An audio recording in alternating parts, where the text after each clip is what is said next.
Okay mga kaibigan, sa aming pagkatapos ng coverage namin dito sa wake for Mr. Rudy Fernandez dito po sa Mortuary Chapel ng Heritage Park.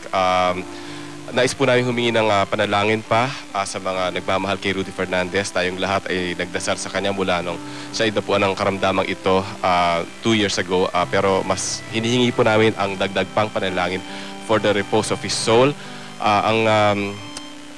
The public is actually, nagpasabi na ho si Ms. Lorna Tolentino na okay naman po kayo'y magbigay ng huling pugay nyo kay Mr. Rudy Fernandez dito at magiging orderly naman po dahil meron po mga marshal at higit sa lahat.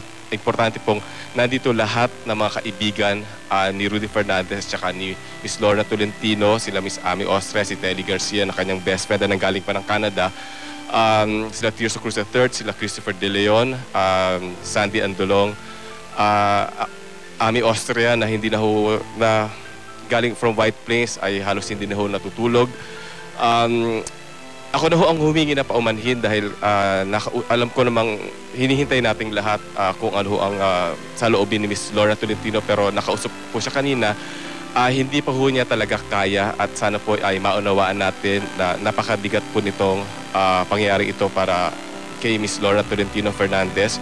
Sa kasalukuyan, siya po ay for the first time in many days or even weeks ay nakatulog na siya ngayon. Just patunay lang talaga na inaalagaan siya ng mga kaibigan niya. Minasahe pa siya ni Sandy Andolong at siya po ay pansamantalang namamahinga, nagpapahinga dito po sa loob ng family room dito po sa Mortuary Chapel dito sa Heritage Park.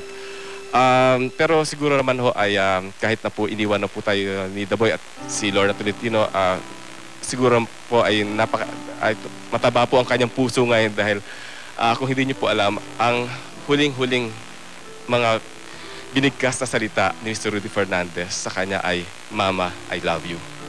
And with that, maraming salamat po at tuloy po ang panalangin natin para sa kapayapaan ng kaluluwa ni Mr. Rudy Fernandez. Maraming salamat po at magbabalik po ang Star Talk. Salamat, Butch. Mga kaibigan, hindi po namin maisara itong show sapagkat may isang importanteng mensahe po kami natanggap. Ito po'y padala ng kaibigan natin si Mr. Cesar Montano at ito po'y isang pahayag sa Star Talk kaugnay ng kontrobersyang